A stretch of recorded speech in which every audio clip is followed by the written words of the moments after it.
7 de la mañana, 32 minutos. Este martes y miércoles en la ciudad de Quito se llevará a cabo las 8ª jornadas de supervisión de la economía popular y solidaria con el tema Economía del Futuro. Para hablar sobre este aspecto se encuentra con nosotros la doctora Margarita Hernández, superintendenta de la economía popular y solidaria, con quien conversaremos además sobre la importancia de este sector en la economía nacional. Doctora, buenos días, gracias por estar aquí en Primera Impresión. Buenos días, muchísimas gracias por la invitación. Bueno, ¿qué temas se van a tratar dentro de estas 8ª jornadas de supervisión de la economía popular y solidaria? La Superintendencia de Economía Popular y Solidaria tiene un plan de capacitación que ejecuta durante todo el año. Y dentro de este plan, las jornadas de la economía popular y solidaria son el evento que aglutina a más organizaciones.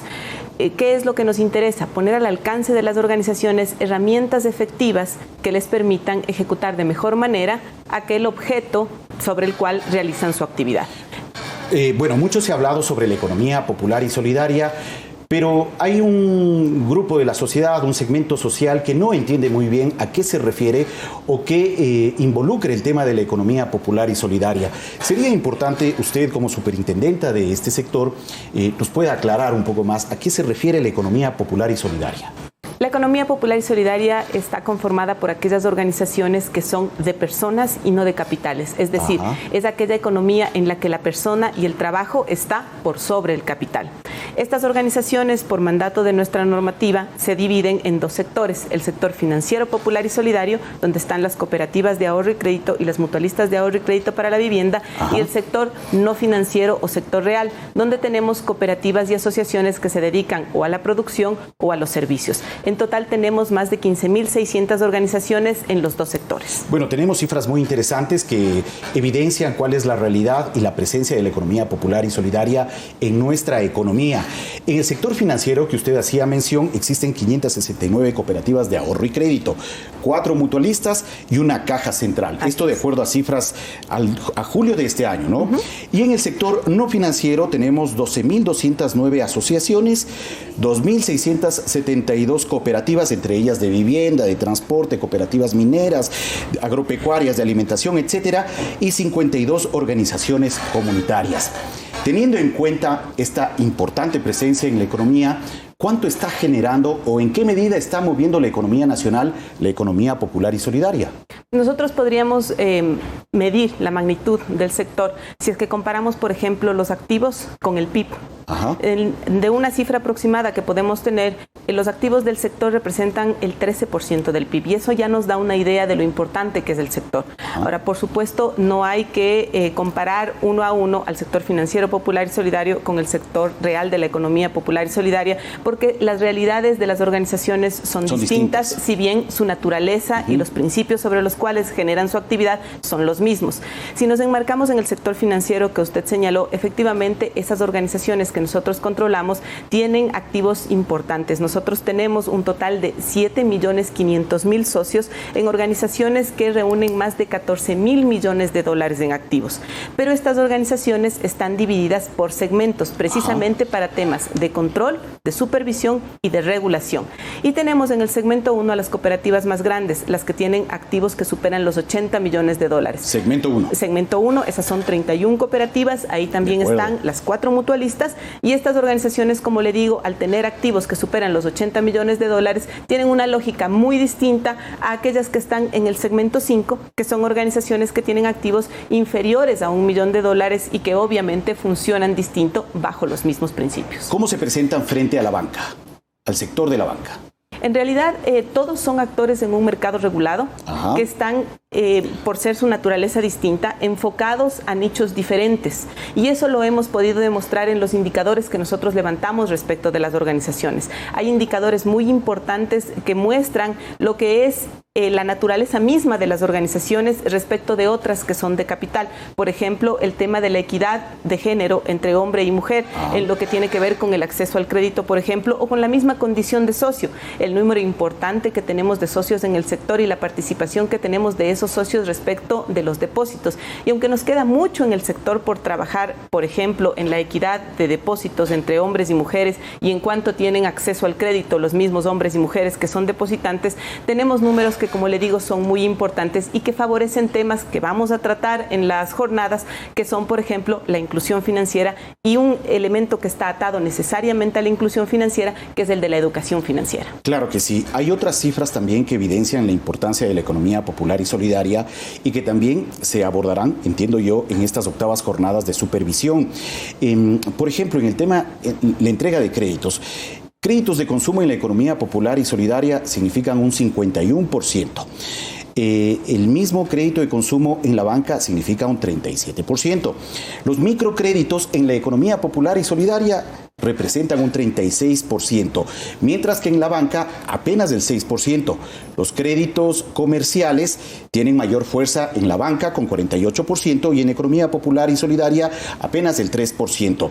Y en el tema de la vivienda, la economía popular y solidaria también coloca créditos con un 10%, mientras que la banca con un 9%. Esto a cifras del año 2018.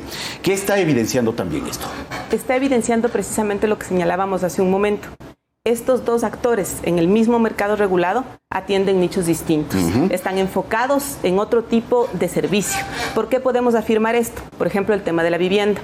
No hay que olvidar que en la economía popular y solidaria también participan las mutualistas de ahorro y crédito para la vivienda, que son actores importantísimos en lo que tiene que ver con el dotar de vivienda a las personas. Pero también tenemos a las cooperativas de vivienda, que son regulados. Y lo que estamos haciendo desde la superintendencia para potencializar el sector es precisamente tratar de atar estos actores para que se vean unos a otros como socios estratégicos que efectivamente son. Si es que vemos lo del microcrédito, ahí tenemos otra de las capacidades virtuosas del sector financiero popular y solidario. Si es que nosotros hacemos un solo universo en el que participarían la banca privada y el sector financiero popular y solidario, nos vamos a dar cuenta de que efectivamente el sector es el que coloca un número mayoritario de créditos en cuanto a lo que tiene que ver con el microcrédito. Sin embargo, todavía nos queda mucho por hacer porque estos emprendimientos deberían ser aquellos de la economía popular y solidaria, es decir, atar ese microcrédito a las organizaciones del sector no financiero, a las asociaciones y cooperativas que producen o dan un servicio. Bueno, sería importante usted como principal autoridad de la Superintendencia de Economía Popular y Solidaria nos pueda contar en qué medida cambió el sector de la economía popular y solidaria con la presencia de la Superintendencia desde el año 2012. ¿En qué medida se fortaleció y creció este sector? Lo que nosotros hemos visto desde la superintendencia es efectivamente lo que usted señala, un crecimiento y un fortalecimiento. Ha sido importantísimo el poder tener normativa específica para el sector y un supervisor que entienda adecuadamente cuál es la lógica de las organizaciones que controla. Esto se ha sumado a un proceso de depuración de aquellas organizaciones que pudieron haber tenido en un momento determinado vigencia, pero que luego con la gestión que se hace desde el punto de vista del cambio normativo ya no la tienen. Voy a poner un ejemplo. Por favor. Tenemos muchísimas cooperativas de vivienda que están en liquidación 40 años.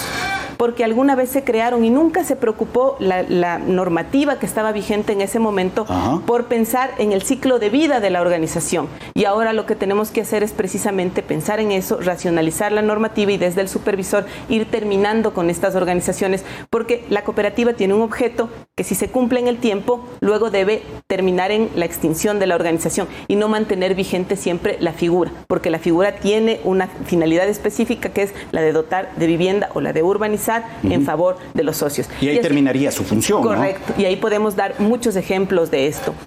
Otra cosa que podemos ver de manera muy positiva desde la creación de la superintendencia es lo que ha pasado con el sistema financiero popular y solidario, es decir, con las cooperativas de ahorro y crédito y las mutualistas. Tenemos un crecimiento muy importante de las organizaciones y si es que pensamos en los activos desde el 2012 hasta el 2018 han crecido en un 132%. 132%. Así es. Y eso lo que nos da es la medida de un fortalecimiento sostenido y de que las personas que son socias de estas organizaciones han visto que son confiables, estables y por eso dejan sus depósitos en ellas. Y bueno, hay que decir en torno a las regulaciones y el control de las entidades, porque este también es un tema que genera expectativa en la ciudadanía. Siempre que confía sus recursos o pide créditos a una entidad de la economía popular y solidaria, siempre espera que esa institución, esa entidad, goce de buena salud, que se mantenga, que no vaya a quebrar eventualmente. ¿Qué es lo que está sucediendo con los controles? La superintendencia hace un sistema de control y supervisión basado en riesgos. Esto lo que nos permite es tener una visión macroprudencial de lo que está pasando con el sector y trabajar adecuadamente. Tenemos un apoyo además muy importante de la Junta de Política y Regulación Monetaria y Financiera, lo que nos permite oportunamente hacer las modificaciones normativas si es que hubiera que hacer algún ajuste dada la circunstancia. Pero lo más importante de entender en este tipo de organizaciones es, en primer lugar, el autocontrol. En estas organizaciones el dueño es el socio que participa en la asamblea, que es parte del Consejo de Administración y del Consejo de Vigilancia, el socio que pone al gerente de la cooperativa. Y ese autocontrol es el que va a mantener realmente sano al sistema y a la organización. Por otro lado, un tema que es importantísimo, yo le agradezco que nos permita hablar de eso, es el preocuparse por poner sus depósitos en una institución que sea efectivamente regulada. Entonces, la superintendencia tiene en su página web un catastro de organizaciones que están controladas, que son las que están autorizadas para operar dentro del sistema financiero popular y solidario. El catastro es sencillo y tiene toda la información que se requiere y con eso el público puede garantizar lo que usted efectivamente señala, que está poniendo sus depósitos en una organización regulada y controlada. Muy bien, muchas gracias, doctora Hernández, y les deseamos lo mejor en estas octavas jornadas de supervisión de la economía popular y solidaria. Muchísimas gracias a usted. El día de mañana, 1 y 2 de octubre, se llevará a cabo este encuentro, las octavas jornadas de supervisión de la economía popular y solidaria en la ciudad de Quito. Se abordará el tema de economía del futuro y, lógicamente, se verá la opción o las vías, las mejores vías para poder generar una economía popular y solidaria, inclusiva, solidaria, sostenible y sustentable. Así es. Gracias una vez más a la doctora Margarita Hernández. Son las 7 de la mañana, 43 minutos. Estamos finalizando este espacio de entrevistas Primera Impresión. Gracias a todos por acompañarnos. Como información de última hora, tenemos entendido que la paralización y las medidas de hecho en la provincia del Carchi habrían finalizado. Al menos ya se habría alcanzado un acuerdo con las autoridades del gobierno nacional. Lo ha informado así la ministra de Gobierno, María Paula Romo, en una entrevista mantenida durante esta mañana en la ciudad de Guayaquil. Nosotros estaremos pendientes para buscar reacciones por parte de las autoridades de la provincia del Carchi, a norte del país, para poder contar con esas impresiones, esos comentarios y también ver en qué medida se llegó a este acuerdo establecido entre las fuerzas vivas de esa provincia y las autoridades del gobierno nacional. 7 de la mañana, 44 minutos. Seguimos con más noticias con Carla Larrea. Que todos tengan un buen día.